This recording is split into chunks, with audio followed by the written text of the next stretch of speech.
Tawa Simbah membahana kala melihat kondisi Tia. Ia terus memanjat sembari tangan memegangi kaki kiri Tia. Wanita tua itu merasa jumawa. Ia senang melihat ketakutan manusia. "Bukankah sudah kubilang, kau tak akan bisa pergi lagi dariku?" seringainya. Tia menggeleng dengan air mata berurai. Ia masih mencoba untuk lepas, meski sangat sulit. "Allah," liriknya pelan. Gerangan yang terjadi pada wanita tua itu seketika semangat kembali muncul saat dilihatnya Simbah jatuh agak jauh darinya. Kalau saja Tia sadar bahwa Simbah kepanasan karena ia menyebut nama Tuhan, tentu ia tak akan kesulitan untuk terlepas dari jin musyrik tersebut. Hal yang kebanyakan tak disadari oleh manusia adalah bahwa mereka punya ayat-ayat langit untuk melumpuhkan jin, setan, dan makhluk halus lainnya. Ayat-ayat suci Al-Quran adalah senjata paling ampuh. Bahkan jika dibaca dengan sungguh-sungguh, ta'awudz saja bisa menyakiti jin kafir. Namun sayang, rasa takut seringkali membuat manusia lemah.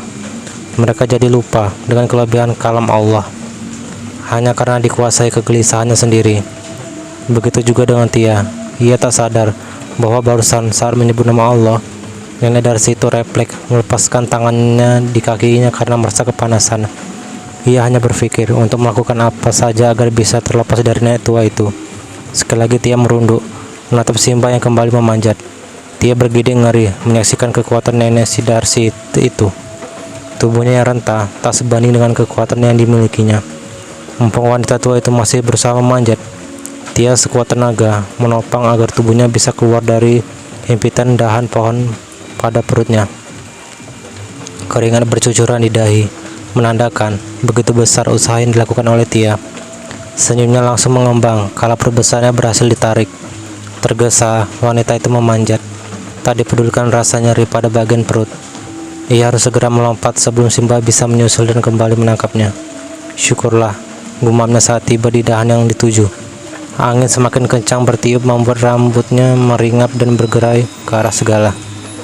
"Bismillah, Ibu, Ayah, Bang Andi, aku datang," ucapnya seraya melompat ke dalam jurang.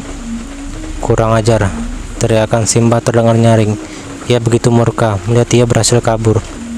Wanita tua itu menghantam pohon dengan kasar. Ia tak terima kalah dari manusia yang menurutnya makhluk lemah itu. "Darsi, semua ini karenamu. Awas kau," teriak Simbah lagi. Tia sendiri memejamkan mata. Ia dapat merasakan tubuhnya sedang terjun bebas ke dasar jurang. Ia tak tahu apakah jalan yang ditempuhnya ini benar atau salah. Tetapi yang pasti ia telah berusaha. Semoga saja ia benar-benar bisa kembali ke dunianya. Hana, tolong hentikan. Kita bicara baik-baik." Rangga terus memohon dengan frustasi. Ia begitu kalut melihat mobil maju semakin kencang. "Terima kematianmu, Rangga. Kau memang pantas mendapatkannya," sinis Hana dalam tubuh Tia. Hana berteriak sembari memejamkan mata, hingga laju mobil semakin tak bisa dikendalikan. Sosok Hana terpental saat jiwa Tia kembali ke tubuhnya. Ia menembus mobil dan melayang-layang ke udara. Seiring dengan keluarnya Hana dari tubuh Tia, mobil pun ikut berhenti mendadak. Tia terantuk lalu jatuh dari jok. Ia masih memejamkan mata dan belum tahu bahwa jiwanya telah kembali ke dalam raganya. Hampir saja seruan suara asing refleks membuat Tia membuka mata. Ia membeliak saat tahu tubuhnya tengah berada di dalam mobil. Pelan, wanita itu bangkit. Ia menatap keluar jendela saat matanya bertumpu pada lampu-lampu yang berjejer di pinggir jalan. Ia segera berteriak girang, "Alhamdulillah, aku telah kembali. Alhamdulillah, terima kasih ya Allah," serunya antusias. Rangga yang masih menetralkan debaran di dada menoleh ke belakang. Pria itu menatap heran pada perangai aneh wanita di belakangnya. "Hana, kumohon maafkan aku jika punya kesalahan. Tapi tolong jangan bunuh aku," tutur Rangga. Tia menoleh ke arah depan. Matanya membeliak kala melihat Rangga tengah mengatupkan kedua tangannya dan memohon padanya. "Aku bukan Hana, namaku Tia. Kamu siapa? Ini di mana?" Wanita itu mengajukan pertanyaan beruntun. Rangga mendongak. Ditelisiknya wajah Tia. Sorot mata wanita itu telah berubah. Juga nada bicaranya tak seperti tadi. Sadarlah ia bahwa sekarang yang duduk di hadapannya adalah manusia asli. Sosok Hana yang tadi menguasai tubuhnya telah pergi. "Syukurlah kamu telah sadar. Tadi tubuhmu dikuasai oleh makhluk halus. Dia hampir saja membunuh kita berdua. ucap Rangga penuh haru. Apa? Tia membeliak. Wanita itu bergidik ngeri. Ternyata Hana tak main-main tentang ingin membalaskan dendam melalui tubuhnya. Beruntung ia cepat kembali. Kalau tidak, bukan hanya jiwa, raganya pun akan menjadi mayat. Tia menelisik Rangga yang tak henti mengusap dadanya lega. Apakah ini salah satu pelaku pembunuhan terhadap Hana? Tapi mana mungkin, ia terlihat seperti pria baik-baik. Maaf, adik ini rumahnya di mana? Tadi saya tak sengaja menabrakmu. Saya akan bertanggung jawab untuk itu, ucap Rangga tiba-tiba. Tia mendongak, menatap pria yang semakin diragukannya terlibat dalam kematian Hana. Saya tinggal di desa Hilir Beria. Saya tidak apa-apa. Tolong antar saya ke rumah saja.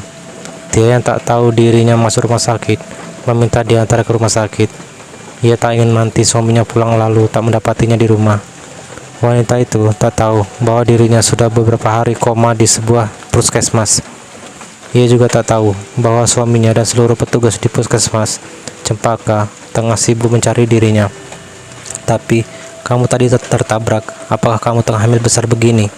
Sebaiknya diperiksa dulu, takutnya nanti ada yang cedera, timpal Rangga. Tia menggeleng. Saya baik-baik saja, sungguh, jawab Tia. Rangga menghela napas, kemudian mengangguk. Ia mulai menjalankan mobilnya di desa yang disebut Tokan oleh Tia. Ngomong-ngomong, kamu orang baru ya di desa Hilir Beria? Aku tidak pernah melihatmu di sana, tanya Rangga. Ia berusaha memecahkan kesunyian yang ada. Bukan ganjan atau apa, ia hanya tak ingin wanita di belakangnya duduk sembari melamun. Ia takut sosok Hana kembali merusak dalam tubuhnya. Iya, saya orang baru sekitar seminggu mengontrak di sana, jawab Tia. Pantas saja nggak pernah lihat, padahal saya sering ke sana. Kan istri saya tinggal di sana, timpal Rangga. Istri Anda siapa? Tanya Tia. Sinar, Samsinar, anak Bu Juwita. Saya sebenarnya kerja di kota, tetapi setelah mendengar dia masuk rumah sakit, saya langsung meluncur ke sini, jelas Rangga panjang lebar. Tia tak menjawab.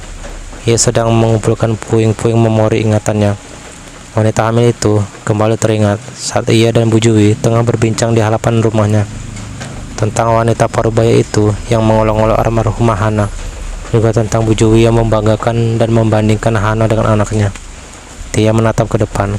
Jangan-jangan pria ini penyebab Hana dan Sinar bertengkar. Keduanya jatuh hati pada pria bertalenta ini. Lalu mereka berkompetisi untuk mendapatkannya. Tia menggeleng. Ia masih bingung menguraikan teka-teka yang terjadi antara tetangganya itu.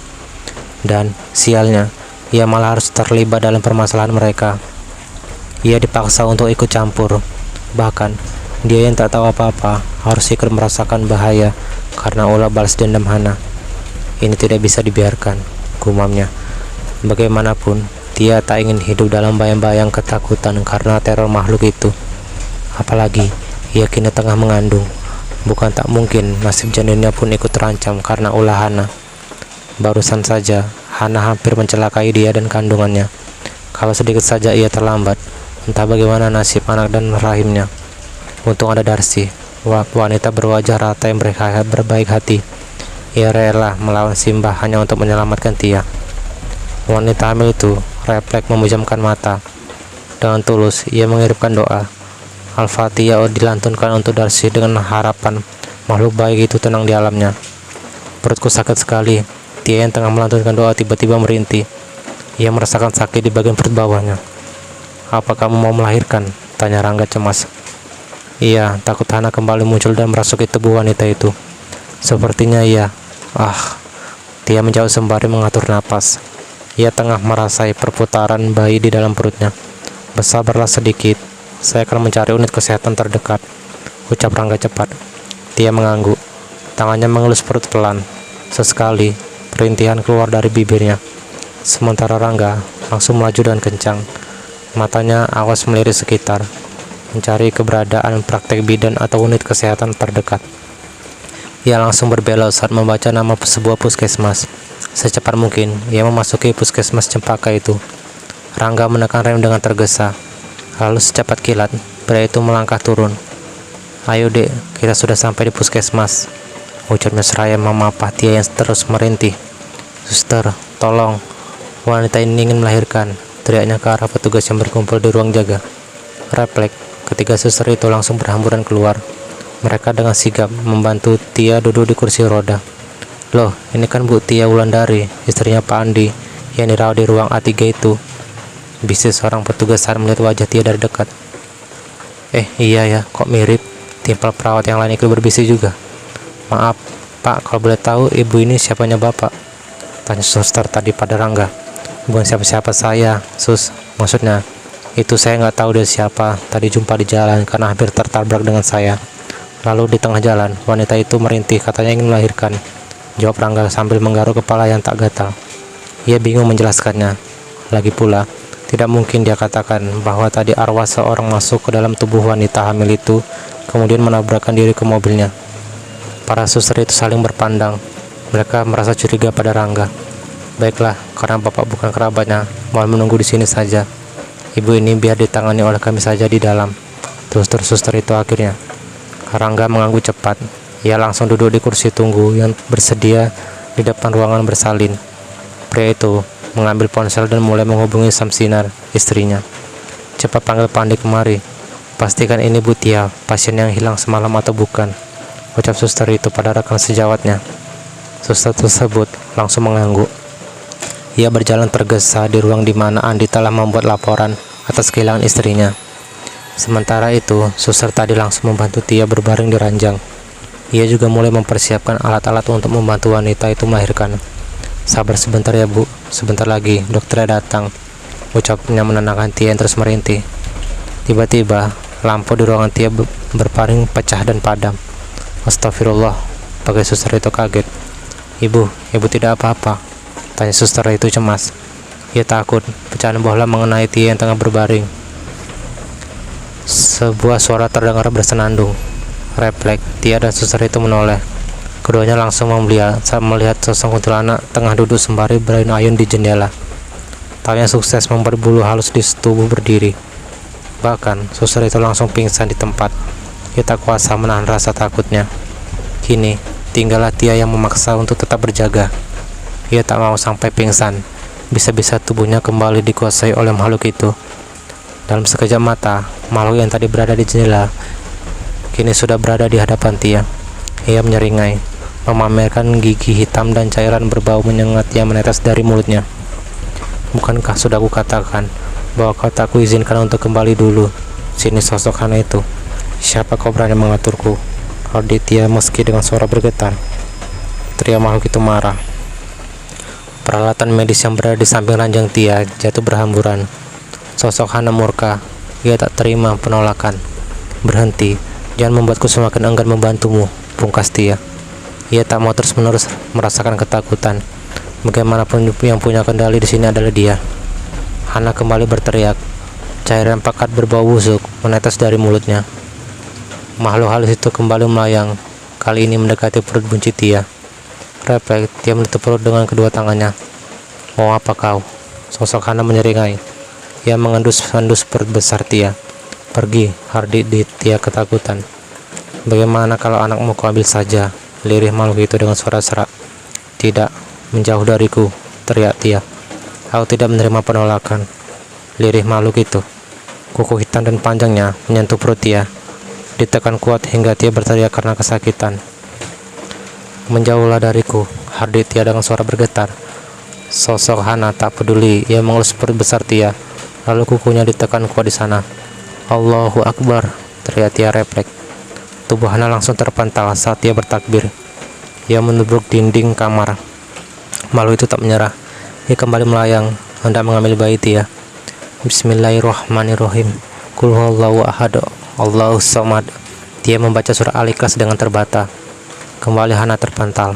Kali ini menabrak langit-langit kamar. Makhluk itu menyeringai. Ia merayap dengan wajah bendongak ke arah Hana yang ketakutan. Lam yalid wa lam yulad wa lam yakul lahu kufuwan ahad. Tia melanjutkan bacaan dengan suara bergetar. Ia benar-benar hampir putus asa. Kalau saja tak ingat akan nasib anak kandungnya, tentu ia lebih memilih pingsan dari tadi. Namun, ia tak ingin lagi diperdaya. Sudah cukup lama selama ini makhluk ini menggunakan jasadnya untuk membuat keonaran dan membunuhi manusia. Sekarang, dia akan mempertahankan diri dan anaknya. Hana mengeluarkan tawa khas melengkingnya untuk membuat ciut nyali Tia. Namun, Tia semakin berani. Ia menatapku celana yang menggantung tepat di atas kepalanya. Kau membuatku menjadi semakin ragu untuk menolongmu. Benar memang, di mana-mana setan itu sangat suka keenoran, mengganggu manusia dan penuh dengan tipu daya. Sinis Tia. Mata tanpa pupil itu sosok Hana membeliak. Ia tak suka mendengar penuturan wanita hamil itu. Kau pikir jika kau ambil anakku, kau akan puas, kau akan bahagia, atau dendammu akan terbalaskan? Kau salah besar Hana, salah besar. Jangan kau menang, keadilan pun tak akan kau dapatkan, ungkap Tia lagi. Sosok Hana berhenti di udara. Ia menunduk dengan pandangan kosong. Rambutnya terjulur menutupi wajah seram yang tengah mematung itu. Aku memang sedih jika kehilangan calon anakku ini. Tapi lambat laun, tentu aku akan kembali menjalani hidup dengan normal. Aku akan punya anak lagi, pindah ke rumah yang baru dan memulai hidup bahagia dengan keluargaku. Lalu kau, apa yang kau dapatkan? Kau hanya akan terus menjadi makhluk yang bergentayangan, lanjut Tia lagi. Tiba-tiba, Hana melayang. Ia turun dan berdiri di sisirannya Tia. Wajahnya terseramnya terlihat sendu. Sorotnya menatap pilu ke arah perut buncit Tia yang berkedut karena pergerakan bayi di dalamnya. Tanpa mengatakan apapun, Hana melayang, lalu lenyap bersama angin yang berhembus. Alhamdulillah, diri Tia seraya mengelus perutnya. Ia perlahan bangkit. Perut yang tadi sejenak diam, kini mulai nyeri. Kontraksi kembali dirasakan olehnya. Suster, tolong, ucapnya berusaha membangunkan suster yang pingsan di sisi ranjangnya. Namun, hingga beberapa kali, panggilan wanita berpakaian khas kesehatan itu tak juga terjaga. Aduh, sakit sekali, diri Tia sembari mengelus perutnya. Ia perlahan turun. Tia memutuskan untuk keluar dan mencari pertolongan saja. Ia merasa heran, mengapa tak ada satu orang pun yang masuk ke ruangannya. Bukankah keributan yang terjadi sangat keras suaranya? Rasanya tidak mungkin jika tak ada yang mendengar. Tia menunduk saat merasakan cairan mengalir dari selahan pahanya. Ya Allah, air ketubanku pecah. Tolong, siapapun tolong aku, pakainya seraya memegangi perut bawahnya. Tia berjalan dengan kaki yang dirapatkan. Ia takut sekali bayinya tak bisa diselamatkan. Tolong suster, dokter, tolong, bayiku akan segera lahir, teriak Tia lagi. Dia telah berada di luar ruangan. Ternyata di luar begitu terang, tak ada lampu yang padam sama sekali. Tia berjalan lebih cepat saat perut yang tadi nyeri karena kontraksi telah berubah. Sekarang ia merasakan seperti ingin buang air besar, yang artinya sang bayi sudah siap untuk dilahirkan. Ya Allah, kemana semua orang? Mengapa puskesmas ini begitu sepi? Pria yang membawaku tadi kemana lagi? Tia terus merintih sembari mengomel. Hingga tiba di depan rumah piket, baru terlihat beberapa orang suster tengah santai dan bermain dengan ponselnya. Sus, tolong, saya ingin melahirkan. Para petugas itu menoleh, lalu bangkit dan segera menghampiri Tia. Loh, ibu bukankah tadi sudah ditangani oleh dokter? Tanya seorang suster heran. Dia memang sudah memanggil dokter untuk menangani Tia dan bayinya tadi. Dokter apanya? Kuntilanak iya, yang datang mau mengambil anakku, jawab Tia ketus. Petugas itu saling lirik. Kalian bisa-bisanya santai di sini sementara di ruang bersalin terjadi kekacauan. Lampu pecah, semua barang berhamburan. Bahkan aku dan rekan kalian berteriak, tetapi tak ada yang datang. Ngomel Tia lagi. Para suster semakin bingung. Mereka tak mengerti apa yang diucapkan oleh wanita hamil itu. Tolong cepat bantu saya. Apa kalian mau lihat bayi saya lahir sendiri di sini? Hardik Tia lagi. Geram sekali ia melihat para petugas yang tidak sigap itu. Mereka baru mau bergerak setelah ia mengeraskan suaranya. Para petugas piket tersebut langsung memapa dan membaringkan Tia di atas berangkar. Secepat kilat mereka mendorong kembali bangkar ke ruang bersalin. Loh, ini dia pasiennya. Dari mana saja, Bu? Tia yang tengah berbaring mendongak. Ia membeliak menatap suster yang tadi pingsan kini tengah berdiri di depan ruangannya bersama seorang dokter. Tia tak habis pikir. Baru saja ia melihat wanita itu pingsan di bawah ranjangnya. Mengapa sekarang terlihat bugar dan tak apa-apa? Loh sus, bukankah tadi ada pingsan di dalam karena kedatangan makhluk halus itu? Tanya Tia memastikan. Makhluk halus? Enggak Bu, tadi kan saya izin ke kamar mandi sebentar sebelum dokter datang. Tapi pas saya balik dari kamar mandi, ibu sudah nggak ada, jawab suster itu. Mulut Tia menganga. Ia benar-benar tak habis pikir dengan penjelasan suster di hadapannya. Apa dia berbohong? Tetapi untuk apa? Sudah Bu, tak perlu dipikirkan. Wanita yang melahirkan memang biasa jika mengalami halusinasi. Sekarang, tarik nafas dulu biar tenang, ujar dokter memenangkan. Tia yakin tadi bukan halusinasi. Akan tetapi, dia ingin berdebat. Hal gaib memang sangat sulit dijelaskan. Ia hanya pasrah saat berangkarnya kembali didorong ke dalam ruangan. Lagi-lagi, ia harus tercengang saat melihat kamar masih normal. Tak ada lampu yang pecah atau hal aneh apapun. Dia meletup dalam hati, sepertinya dia telah dipermainkan oleh Hana keterlaluan. Di tengah proses melahirkan, suami Tia datang mencari suster yang tadi menjemputnya. Ia langsung menghambur memeluk istrinya. Pria itu tergugu. Ia benar-benar bahagia dan terharu bisa melihat istrinya kembali. Dia tadi hampir putus asa saat tak mendapati istrinya. Andi merasa tak becus jadi suami. Ia juga merasa egois karena mengajak Tia pindah rumah saat istrinya tengah hamil besar begini. Maafkan aku, Dek. Maaf, aku bukan suami yang bertanggung jawab, bisa Andi di telinga istrinya. Tia menggeleng lemah. Ia juga tak bisa menghentikan laju butiran bening dari netranya. Tidak, Bang, abang sangat bertanggung jawab. Maaf kalau tidak, Tia udah buat cemas. Diri wanita hamil itu sembari terisak. Tak berapa lama, Tia langsung melepaskan pelukan suaminya. Ia merasa sang bayi kali ini benar-benar akan lahir. Dokter dan suster yang telah bersiaga pun langsung menyemangatinya. Mereka membantu Tia melahirkan anak pertamanya. Alhamdulillah, ruangan bersalin langsung riuh saat suara tangisan bayi terdengar. Semua semeringah dan memancarkan kelegaan. Apalagi Tia dan Andi, mereka berpelukan dalam tangisan haru. Alhamdulillah, anaknya laki-laki, tampan sekali, ucap dokter seraya mendekati bayi itu pada Tia. Tia menyunggingkan senyum. Ia mencium pucuk kepala anaknya penuh bahagia. Selamat datang di dunia sayang, bisiknya lembut. Ia tak bisa mengantarkan bagaimana perasaannya saat ini. Terbayang kembali perjalanannya selama berada di dunia entah berantah. Kalau seandainya tak bisa kembali, entah masih bisa dia bertemu dengan anaknya atau tidak. Sekarang, ia telah kembali berhasil. Semua karena Darcy, wanita yang menyembunyikan wajah cantik di balik raut datar dan muka ratanya. Terima kasih Darcy, bisik dalam hati. Sama-sama. Terima kasih Darcy, bisik dalam hati. Sama-sama. Tia segera menoleh saat mendengar suara merek Darcy menjawab bisikan hatinya. Matanya menatap ke arah jendela. Di lubang angin, sepasang netra tengah menatap ke arahnya. Netra Tia dan makhluk yang tengah mengintip itu bertemu dan terkunci hingga beberapa saat. Hati-hati, jangan lengah. Jagalah bayimu dengan baik, karena dia sedang diincar oleh banyak orang jahat. Tia membeliak, refleks, yang memeluk erat bayinya. Entah betul itu Darcy atau sosok lain yang menyerupainya.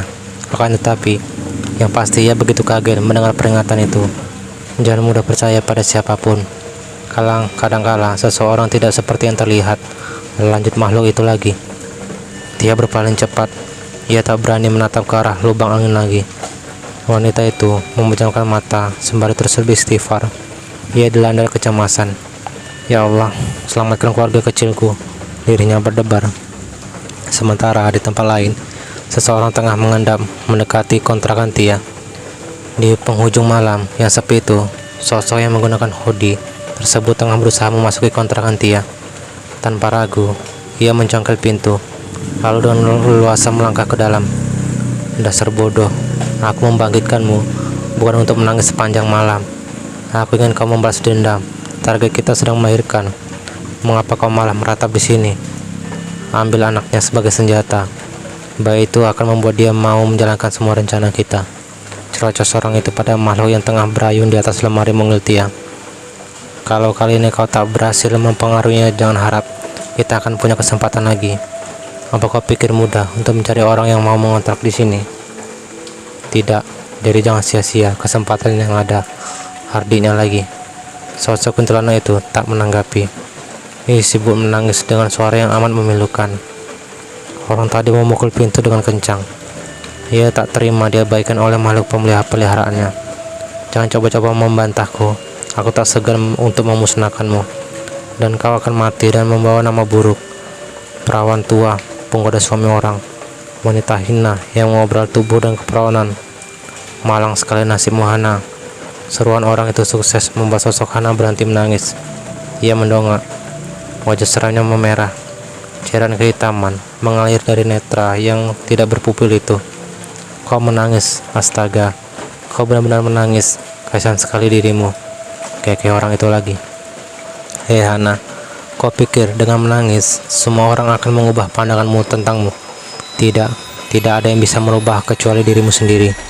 Harusnya kau bersyukur sudah mau kubangkitkan. Aku sudah setara dewa yang bisa memberikan manusia dua kesempatan menghidupkan. Sosok Hana berdeci. Ia menatap nyalang ke arah orang yang tengah mengolok-oloknya itu. Dijulurkan tangan berkuku panjang yang otomatis memanjang dengan sendiri. Ia menceki orang yang terkekeh di bawah sana. Kuku panjangnya menusuk dalam, menembus kulit leher manusia tersebut. Lepaskan aku, dasar setan. Kau mau kumusnahkan segera, ucapnya dengan napas terengah. Kau manusia, tetapi berhati seperti iblis. Demi kepentingan pribadimu, kau rela mengorbankan banyak manusia. Kau pantas mati, teriak Hana murka. Kau pikir bisa membunuhku dengan mudah? Jangan lupa, buhulmu ada padaku. Ingat selalu, aku adalah tuan yang seharusnya kau patuhi. Sinis manusia itu seraya melempar tubuh Hana. Kau lihat rambut ini, perhatikan dengan baik agar kau tak lupa diri dan mencoba melawanku, tukasnya. Sudahlah, aku tak mau berdebat denganmu. Cepat pergi dan ambil bayi wanita itu. Aku tak mau tahu. Nanti malam, dia sudah harus berada di rumah. Titik. Tukas orang itu seraya melangkah keluar. Tak dipedulikannya sosok Hana yang menatapnya penuh benci. Orang itu berjalan santai, meninggalkan rumah Tia, seolah tak terjadi apa-apa. Ia pulang ke rumahnya, mengganti baju, lalu bersiap untuk sholat subuh di masjid. Jadi Tia sudah melahirkan untuk Ibu Siti Girang. Ia baru saja hendak menuju kontrakan anaknya, tetapi telepon dari Andi mengurungkan langkahnya. Kabar yang disampaikan oleh sang menantu membuatnya kaget luar biasa. Iya Bu, tadi malam kami ke puskesmas karena Tia mulai merasakan kontraksi. Dan alhamdulillah tadi hampir subuh cucu laki-laki Ibu lahir, tutur Andi di seberang. Ia dan Tia sudah sepakat untuk tak menceritakan masalah hilangnya Tia pada sang ibu. Mereka tak mau wanita itu merasa cemas. Syukurlah, Ibu sangat senang mendengarnya. Padahal semalam Ibu bermimpi buruk tentang Tia. Bahkan rencana ini juga mau ke sana, tuturnya. Tak apa-apa, Ibu tak perlu ke sini. Nanti kami akan pulang ke sana. Tia bilang dia akan menginap di sana selama seminggu. Ucap Andi lagi. Enggak bisa. Tia harus di rumah Ibu sampai masa pantangnya lewat. Ibu enggak mau anak dan cucu Ibu kenapa-napa, selalu Bu Siti. Baiklah, jawab Andi cepat. Panggilan langsung dimatikan setelah nasihat singkat diberikan oleh Bu Siti untuk anak dan menantunya. Andi seperti biasa hanya mengiyakan saja. Ia tidak mau banyak membantah dengan mertuanya. Setelah mengabarkan sang mertua, ia akan mengurus kepulangan Tia dan bayinya. Sebelum itu, dia ingin ke kontrakan sebentar untuk mengambil uang simpanan dan juga beberapa keperluan bayi mereka. Sebenarnya, ia ingin mengajak Tia sekalian, tetapi wanita itu bersikeras tak mau. Andi tak mau memaksa, meski penasaran, ia memilih menuruti saja keinginan istrinya. Nanti saja dia bertanya saat kondisi sudah membaik. Apalagi istrinya pasti sangat kelelahan karena baru saja melahirkan anak mereka. Sus, tolong jaga istri saya sebentar ya. Saya ingin pulang dulu, ucapnya pada suster yang akan masuk ke kamar rawat Tia. Baik Pak. Andi langsung tancap gas ke rumah setelah menitipkan anak dan istrinya pada petugas. Ia harus bergegas. Selain pulang ke rumah, dia juga harus mencarikan mobil rental untuk membawa istri dan anaknya. Tidak mungkin dia membawanya dengan motor. Tiba di depan rumah, ia melihat seorang wanita parubaya tengah celengak-celengok menatap ke arah rumahnya. Ibu siapa? Tanya Andi cepat. Tanpa mematikan sepeda motor, ia langsung turun. Wanita yang tengah mengintai rumahnya itu kaget. Ibu siapa? Ulangnya lagi. Saya mencari pemilik rumah ini. Saya panggil-panggil, kok tidak ada yang menjawab? Jawab wanita itu. Saya pemilik rumah ini. Ada perlu apa? Ya Bu, jawab Andi penuh selidik. Perkenalkan, saya Bu Mai. Saya mau minta jambu lagi sama pemilik rumah ini, ucap wanita yang ternyata adalah ibunya Hana. Ambillah Bu, jawab Andi. Terima kasih. Maaf, apa kamu suaminya wanita yang tinggal di sini? Tanya Bu Mai lagi. Andi mengangguk singkat. Matanya tengah menatap kunci rumahnya yang telah dicongkel. Istrimu mana? Di rumah sakit, jawab Andi singkat. Melahirkan ya? Iya. Ibu ambil saja jambunya. Saya mau masuk dulu. Permisi, ucap Andi risih. Pria itu masuk tanpa menunggu jawaban Bu Mai. Ia tergesa berlari ke kamar. Diperiksanya lemari tempat istrinya menyimpan uang. Syukurlah, aman. Tadi Andi mengira bahwa rumahnya telah kemalingan. Setelah mengambil uang dan beberapa perlengkapan istri dan anaknya, ia segera melangkah keluar.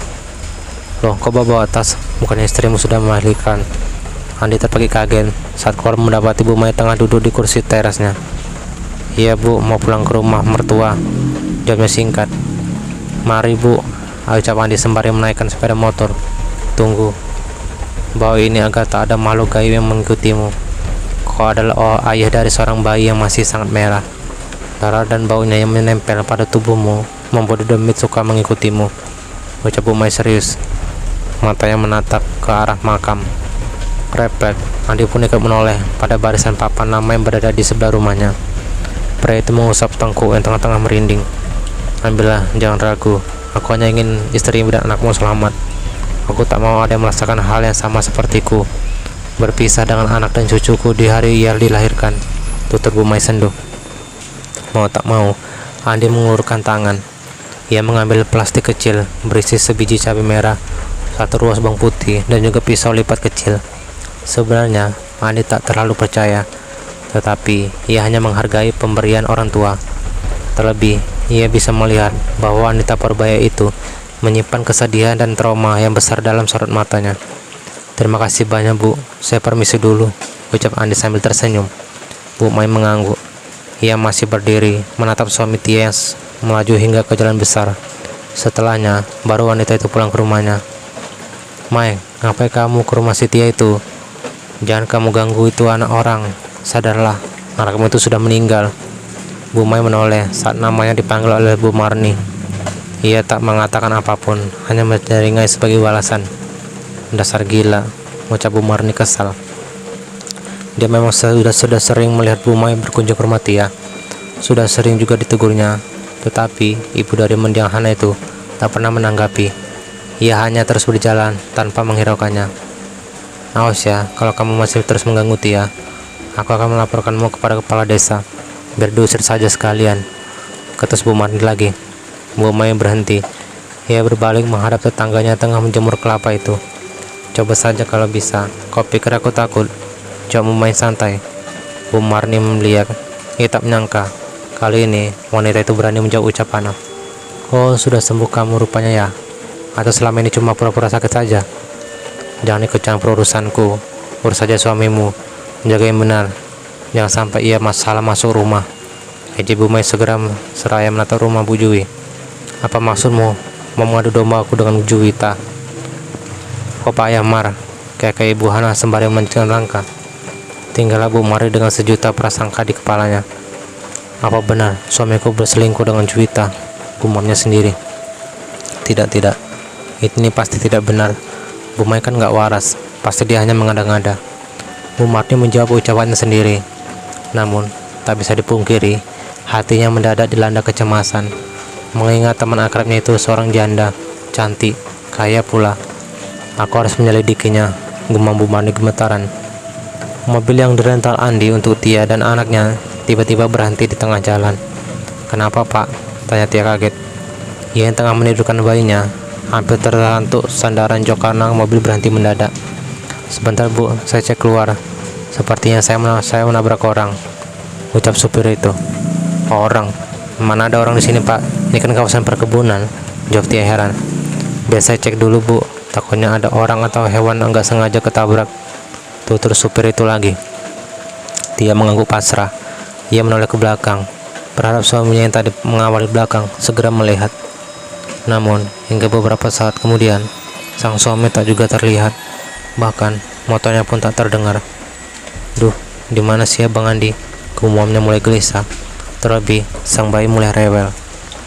Jarak ke rumah ibunya memang tidak jauh lagi, tetapi jika terlalu lama di jalan, ia bisa kesiangan juga. Kasihan bayinya kepanasan. Pak cepat, Pak, bayi saya sudah mulai rewel, ucap Tia sedikit keras. Pak sopir yang tengah menunduk di depan mobil bangkit, lalu masuk ke mobil. Ada apa Pak? Tanya Tia penasaran. Gak ada Bu, aneh banget, padahal tadi kayak ada yang menyeberang, ucap pria itu bingung. Udah, Pak jalan lagi aja, mungkin tadi Bapak salah lihat, desak Tia. Sopir itu mengangguk kemudian mulai menghidupkan kendaraannya. Namun, hingga beberapa saat mesin mobil tak juga mau menyala. Kenapa lagi, Pak? Tanya Tia tak sabar. Nggak tahu nih, Bu. Tiba-tiba mesinnya nggak mau hidup. Jauh supir lagi. Ya Allah, cobaan apa lagi nih? Gumamnya Tia semakin khawatir. Ia menoleh ke depan dan ke belakang, berharap ada yang lewat. Akan tetapi, nihil. Hingga beberapa waktu berlalu, tak ada satupun kendaraan yang lewat. Pinjam ponsel sebentar, Pak. Saya mau hubungi suami saya. Pinta Tia cepat. Tia langsung menghubungi Andi setelah supir itu menyerahkan ponselnya. Namun, hingga berkali-kali, dering pria itu tak menjawab sama sekali. Angkat dong, Bang. Lirik Tia gemas. Tiba-tiba, bayi Tia menangis kejar. Ia meronta dalam dekapan ibunya. Aduh, kenapa kamu, Nak? Sudah ya, sudah. Ia menepuk pelan pantat bayinya biar tenang. Namun, mukanya diam. Bayi yang baru usia 1 hari itu malah semakin histeris. Tia mematung saat mendengar suara tawa yang tak asing berada di tepat di belakangnya. Akan tetapi, kan masih pagi, mana mungkin ada setan, batinnya lagi. Darah, tumbal, sebuah suara kembali terdengar di belakangnya. Tia melotot, teringat ucapan sosok yang menyerupai Darcy semalam, bahwa bayinya tengah diincar oleh banyak orang jahat. Ya Allah, selamatkan aku dan bayiku, batinnya cemas.